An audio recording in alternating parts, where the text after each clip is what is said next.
few years ago, there was a great concern in the country about what was happening regarding an infusion of new religious and philosophical systems in the United States.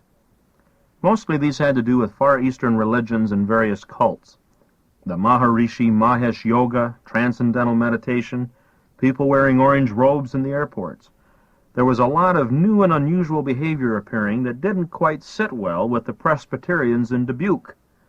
And as a consequence, there were a number of inquiries made to the federal government, and a number of agencies started to get involved.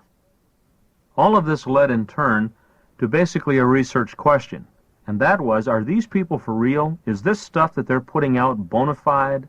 Is there some truth in this, or is it just a big scam, a big mind control game that they're playing on our children and the teenagers of the country? At that time, the federal government commissioned a study to look into the question of whether there was truth to the claims that people who practice certain meditative practices and techniques could get off of drugs, could stop using alcohol, could control certain body functions such as heart rate, blood pressure, and so forth. After a variety of studies were performed, it was pretty conclusively demonstrated that there indeed was something genuine happening. The Chinese practice of acupuncture was one of the craziest ideas to come along in recent years. The idea that somehow you can feel better if you let somebody stick pins and needles in you. Nonetheless, we learned that a very ancient system of medicine had translated or transmitted down into the modern era some knowledge and treatment methods that had been unknown to Western medicine. Western physicians and researchers, of course, have now determined that behind the acupuncture theories and the kind of mystical explanations that acupuncturists have offered, there lay in fact some sound medical and scientific facts. Concepts about various portions of the body being connected by neural pathways that had not previously been known have come to light because of this very ancient system of medicine. In like fashion, meditation, which struck many Americans as a lot of mumbo-jumbo and mysticism, turned out to have a variety of specific applications which have an underlying scientific basis. Now, some of you may be practitioners of some of these schools of thought, and I would not want to alienate any of you by saying that other practices that cannot be explained scientifically are to be discounted. But to those that are a little suspicious of meditation, let me reassure you that there is an underlying set of procedures and techniques which can be replicated, even though you may not believe in the rest of the belief system that these religions and philosophies would offer to you. A number of years ago, these were very well summarized in a book entitled The Relaxation Response by Dr. Herbert Benson. Benson's medical and scientific credentials are impeccable, and as the director of the hypertensive clinic at Beth Israel Hospital, and a member of the medical school faculty at Harvard, he tried to extract from the various Far Eastern religions and cults the basic concepts underlying meditation. Let me quickly go through these so that you have a rough idea of what the concepts include, and then I'll ask you to join me in an experiment to see if in fact meditation has any stress-relieving properties. We'll try it once, and then you be the judge. You don't have to buy any of the rest of the package, and I'm not offering anything beyond the scientific explanation of why meditation seems to have some stress-relieving properties.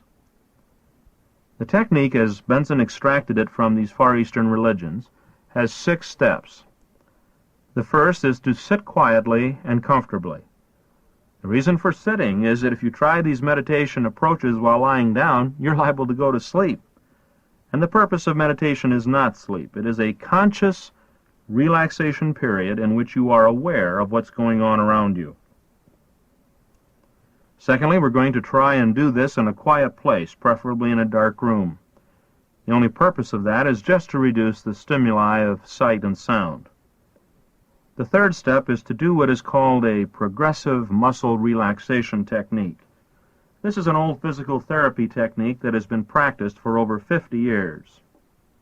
What it amounts to is that we're going to walk through the body and call each part of the body by name and tell that part of the body to relax.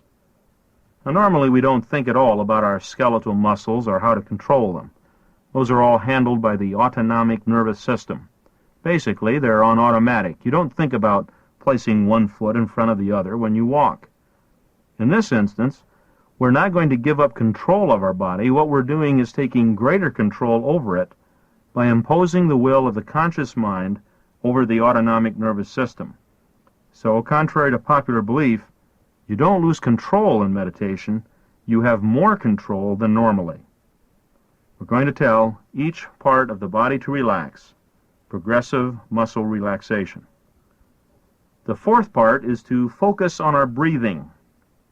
It helps in meditation if you can focus on something other than the thoughts that may be troubling you or the events or the situations that you've been encountering that are distressful. What we're going to do is breathe a little deeper than usual. I don't want you to deep breathe, but I want you to breathe a little deeper than you normally would, and do not think about anything else. Just kind of focus on your breathing. Notice how you are breathing. And each time as you exhale, repeat a mantra. In ancient religions, a mantra was a very sacred word. It was symbolic of many things. The word that is suggested by Dr. Benson is that we use the word one. Actually, any single syllable word will suffice. It's simply an activation of the speech center. I would like to be able to say that mantras have some great hidden meaning in the heavens, but in fact their real purpose scientifically is to activate the speech center. And by activating the speech center, we interrupt the flow of consciousness. Our minds are like a 40-channel television set, and they're running on all 40 channels all at the same time. Even while I'm speaking to you, some of you are negotiating your way through traffic. Some of you are planning what you're going to have for dinner. Others of you are thinking about the kids. Some of you are thinking of some applications of this material. Well, when you're considering all of these other possible avenues, it's a little hard to give the mind a rest. So when we exercise the speech center of the brain by repeating a mantra, what we're doing is temporarily stopping that flow of activity in the brain. And what you're basically doing is giving the brain a mini vacation. Use the word love, use the word peace, use a person's name. It doesn't really matter what you use. We're simply suggesting using the word one because it has really no meaning other than that which you want it to have. The fifth step is to try and take a passive attitude during this time frame. Relax in the now. Some of you, being type A people, are saying, well, when will this be over? What are you going to talk to us about next, Clay? Don't worry about what's coming next. Worry about dealing with life in this moment, right now. We're going to do only one thing at a time, and right now we are going to have a meditation experiment and an exercise. Don't worry about what's coming next. Try and relax.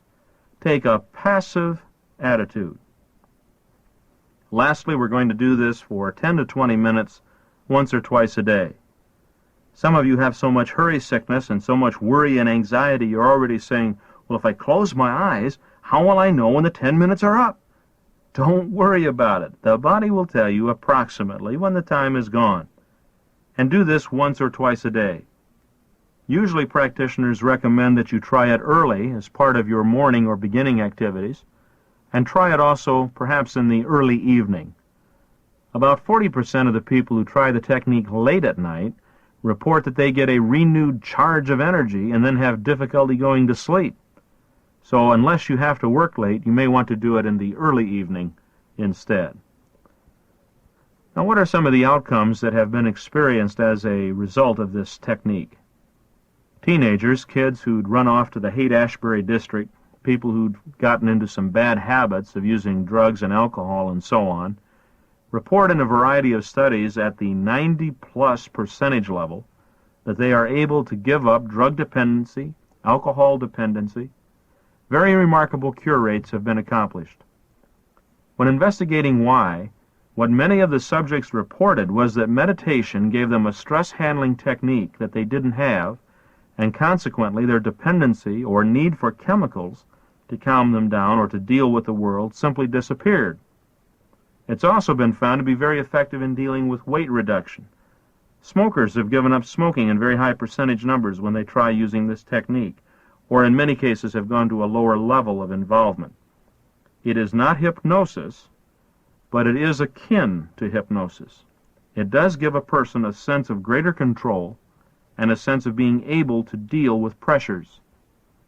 Meditation does not reduce your logical or reasoning thought processes. It does not make you subject to the commands of other people. Many of the images that people may have of meditation, in fact, are not correct and should not be feared. So let's try it once and see how it does for you. Don't do this while driving. If you're on the road now, wait until later and replay this tape. Otherwise, if you're in the office where this is appropriate, or if you're at home or some other place where you can do it, let's try it. First, sit comfortably, please, in the chair of your choice. Something with arms or some place where you can be relaxed is usually the best. Close your eyes. Make sure the television, radios, things like that are turned off. You may want to shut the door so that you won't be disturbed. We're going to do a muscle relaxation technique, and if you'll put your feet flat on the floor, arms in your lap, and repeat silently or aloud after me as I give you each phrase. We're going to walk through the body, calling each part of the body by name and telling it to relax. So repeating after me, left foot, relax. Left foot, relax. It may help some of you if you will kind of squint your foot around a little bit and call it by name and tell it to relax. Left calf, relax. Left calf, relax. Left thigh, relax. Left thigh, relax. Left leg, relax. Entire left leg, relax. You may want to let your leg rotate outward slightly. Do not brace it or hold it in position if it wants to rotate outward.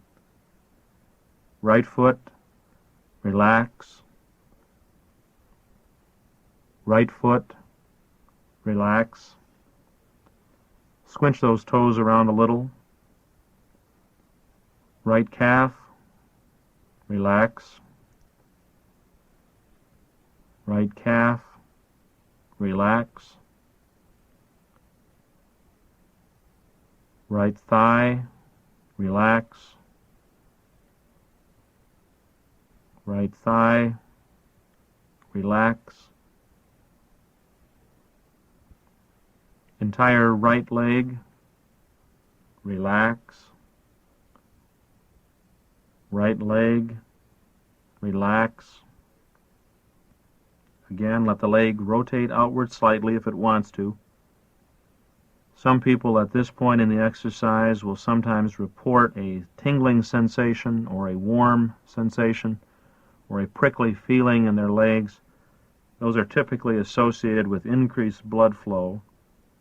As you relax the muscles, the blood vessels which have been constricted allow larger blood flow volumes to the legs. Left hand, relax. You might want to make a fist and then release it. Left hand, relax. Left forearm, relax. Left forearm, relax. Left upper arm, relax. Left upper arm, relax. Entire left arm, relax. Left arm, relax. Readjust your arm in your lap if it feels like it's being held unnaturally. Do not brace it. Let the arm hang loosely from the shoulder. Right hand, relax. Make a fist and release it. Right hand, relax. Right forearm, relax. Right forearm, relax. Right upper arm, relax. right upper arm, relax. Entire right arm, relax. Right arm, relax. Again, adjust it in your lap so it hangs loosely from your shoulder. Stomach muscles, relax. Let your stomach muscles out. Do not attempt to hold your stomach in. Stomach muscles, relax. Chest muscles, relax. You might want to take an extra deep breath here to help those muscles relax.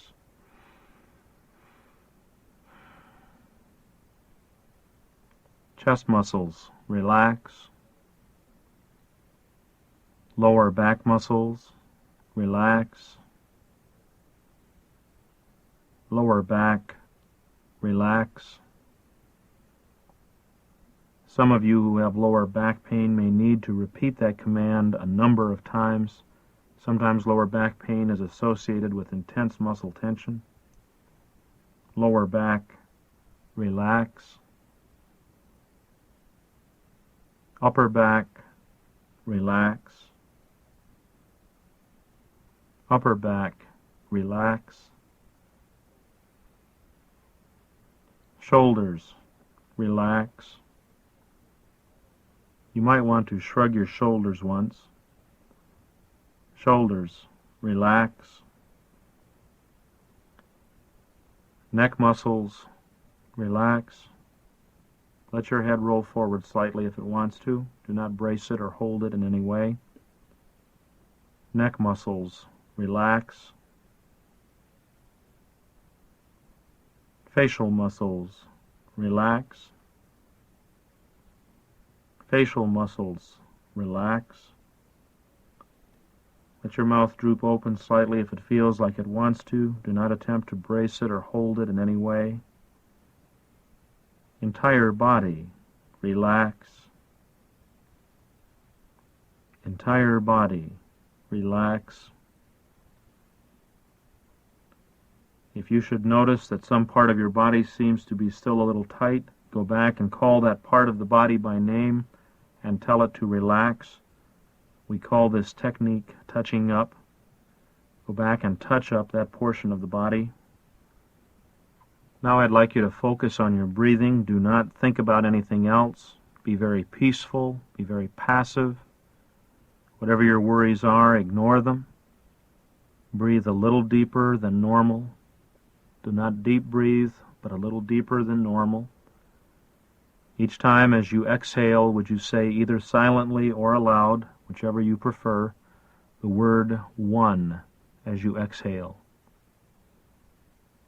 One.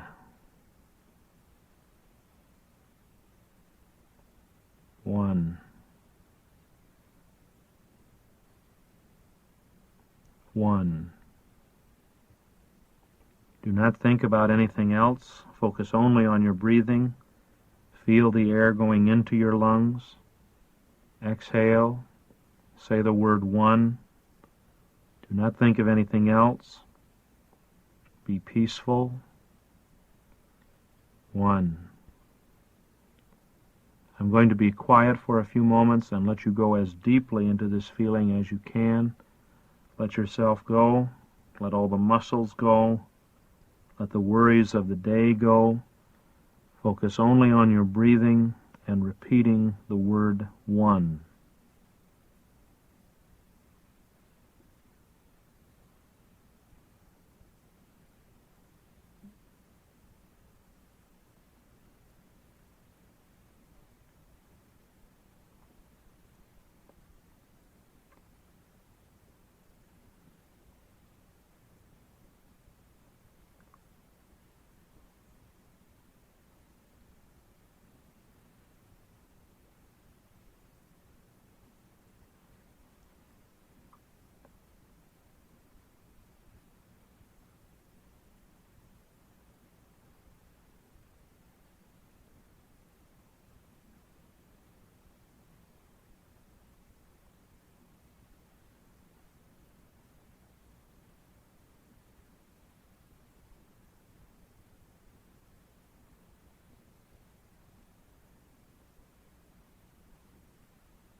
Very slowly now, I would like you to become more aware of your surroundings.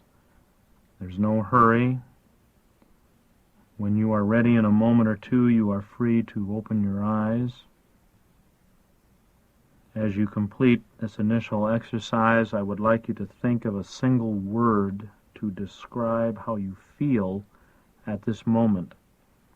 Typically, the words that I will hear from participants are words like relaxed, peaceful, tired, satisfied.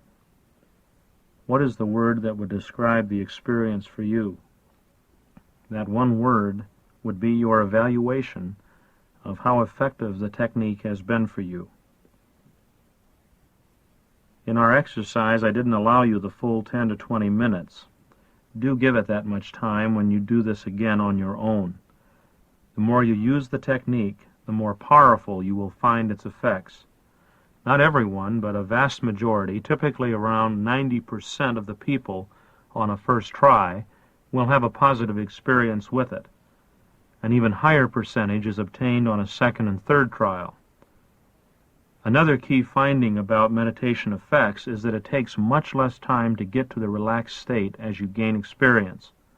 Those who have practiced it over a long period of time are often able to simply close their eyes and say the word relax once and experience the physical effects you've experienced with a complete walkthrough in the progressive muscle relaxation. So you get to a point where you can do some shorthand kinds of things. There's also no one right way to do this technique. Also, some people report that they couple this relaxation period with their religious beliefs, and when they are quite relaxed, have their personal conversation with God.